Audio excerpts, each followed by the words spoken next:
الفیہ کے اندر اتنی تبدیلیاں اس کی ماں محسوس کر چکی تھی، اور اس کا راتوں کو جھانک کر جھولے کی طرف جانا، خود سے ہی باتیں کرنا اور ہر وقت مسکراتے رہنا، یہ کسی اور پریشانی میں ہی ان کو مبتلا کر رہا تھا۔ آج اس کی ماں نے فیصلہ کر لیا تھا کہ وہ اپنے شوہر سے اس بارے میں بات کریں گی۔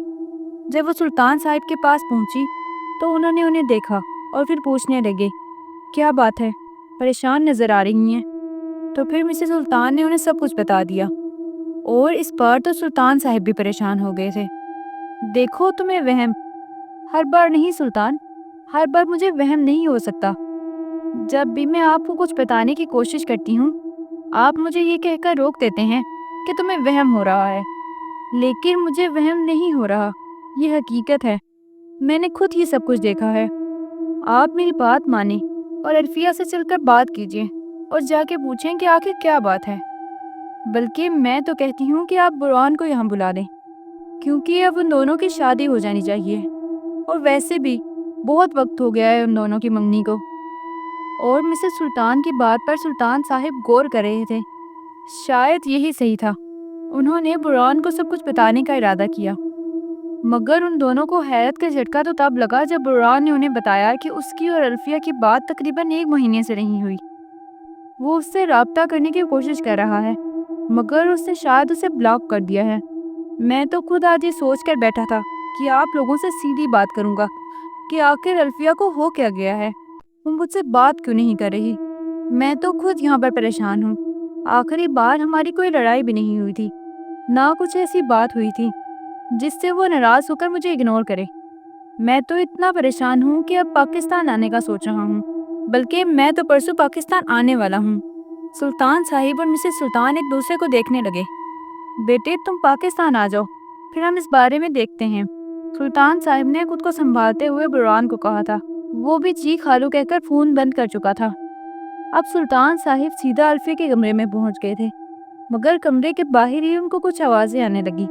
مسز سلطان بھی ان کے ساتھ تھی، مگر الفیہ کے کمرے کے اندر سے بات کرنے کی آواز آ رہی تھی۔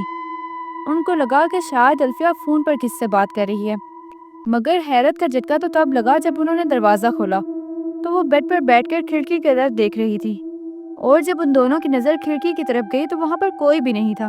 الفیہ مسکرا کر بات کر رہی تھی، اور جب الفیہ کو محسوس ہوا کہ دروازے پر اس کے ماں باپ کھڑے ہیں تو جلدی سے خود کو ٹھیک کرتے ہوئے ان کو اندر آنے کا کہنے لگی، مگر بار بار اپنی نظریں کھڑکی کی طرف بھی کر رہی تھی، جیسے کوئی وہاں پر کھڑا ہو اسے دیکھ رہا ہو۔ تم جاؤ، الفیہ نے یہ کہا۔ سلطان صاحب اور مسز سلطان نے ایک دوسرے کو دیکھا۔ کیا تم ہمیں کہہ رہی ہو؟ مسز سلطان نے سوال کیا تو الفیہ گڑبڑا گئی۔ ارے نہیں امی، وہ اصل میں یہاں پر ایک بلی تھی تو میں اس سے کہہ رہی تھی۔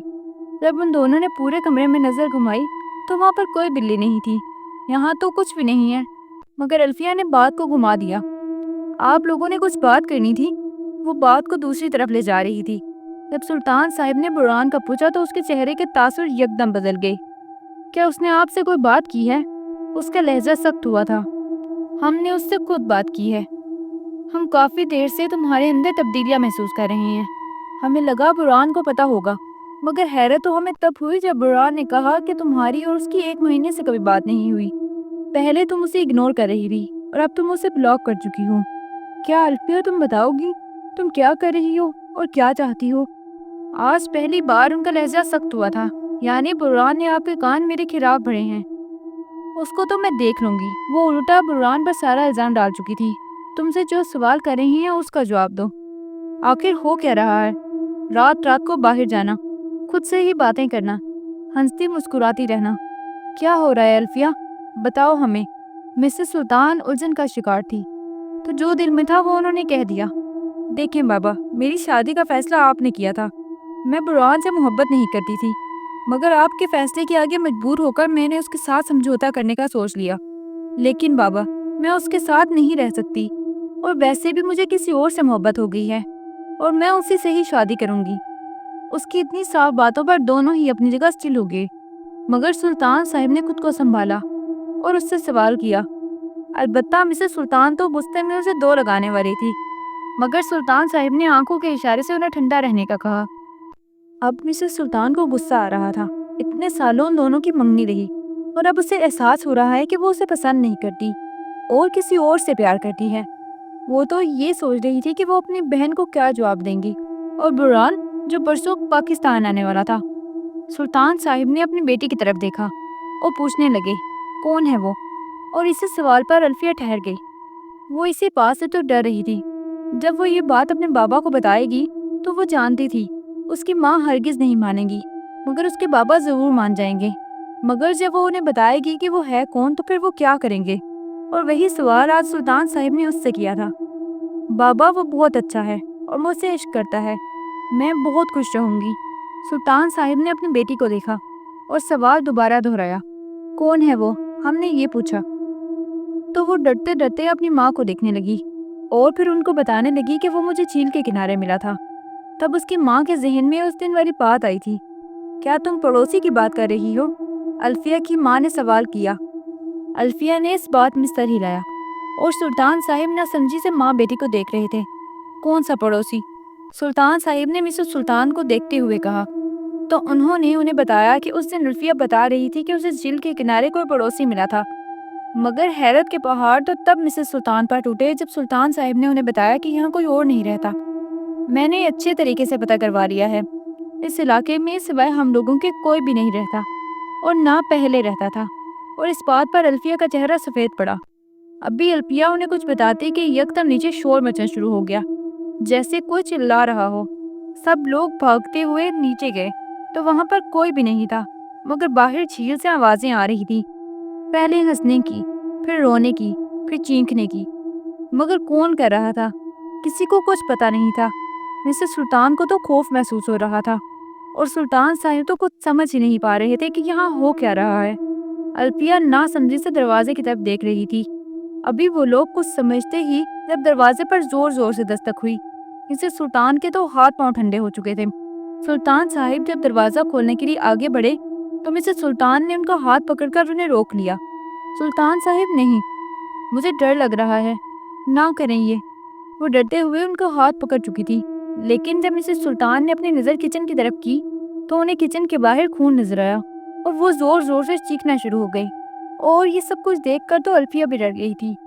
ابھی وہ لوگ اس طرف دھیان دیتے کہ دروازہ دوبارہ زور زور سے بجنے لگا اور باہر سے آواز آ رہی تھی، مر جائیں گے سب، کھولو دروازہ، مر جائیں گے سب، بچنا چاہتے ہو تو کھول دو۔ باہر کوئی فقیر تھا جو زور زور سے چلا رہا تھا۔ سلطان صاحب نے بہت مشکل سے مسز سلطان کو سنبھالا اور دروازہ کھولنے کے لیے آگے بڑھے۔ دروازہ کھولا تو سامنے فقیر کھڑا تھا جس نے بہت میلے کپڑے پہنے ہوئے تھے، اور وہ یکدم اندر آیا۔ کون ہو تم؟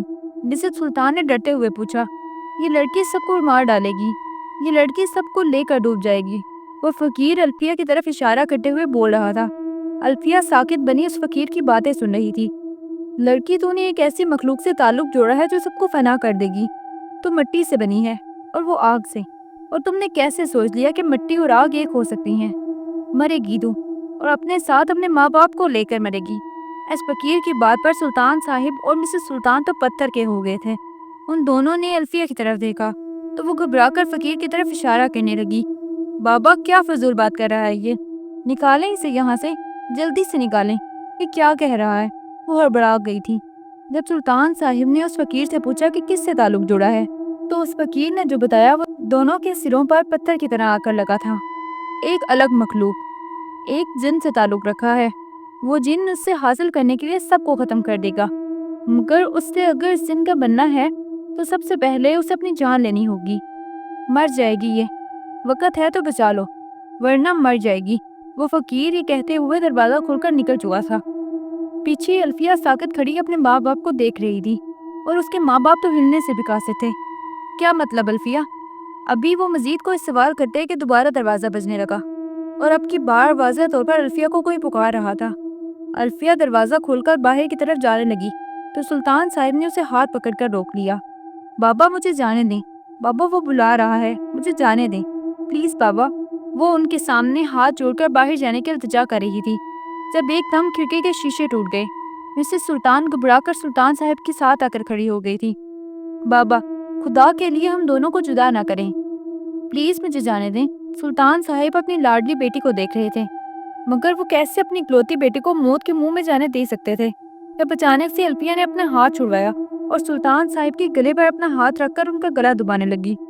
ہٹ جاؤ راستے سے، اگر کوئی بھی ہم دونوں کے بیچ آیا تو سب مریں گے، چاہے تم لوگ ہی کیوں نہ ہو، مر جائیں گے سب۔